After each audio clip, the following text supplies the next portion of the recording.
আমরা যেই দলেরই হই না কেন, আমরা যেই মতেরই হই না কেন, এনসিপির যারা সামনে থেকে নেতৃত্ব দিয়েছিল হাসিনা হটানোর সময়, তাদেরকে আমরা সম্মান এবং ইজ্জত আমরা মৃত্যুর আগ পর্যন্ত আমরা করে যাব।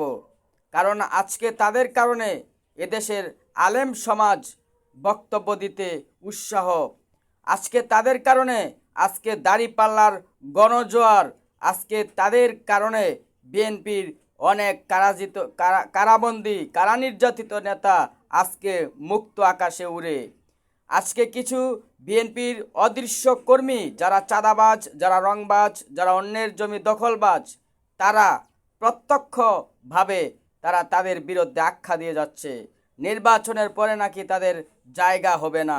এসব নাটকীয়, এসব চাঁদাবাজের সন্তানরা এসব ধরনের অসামাজিক কর্মকাণ্ডের কথা বলে, না বুঝে গণতন্ত্র, না বুঝে বাক স্বাধীনতার দ্বিমত। ফেসিস্ট খুনি হাসিনা থেকে শিক্ষা নেওয়া তাদের এই কর্মকাণ্ড। ফেসিস্ট খুনি হাসিনা গণতন্ত্র কি বাক স্বাধীনতা কি সেগুলো তারা মানত না, যার ফলে ফেসিস্ট স্বৈরাচারের পতন হয়েছে।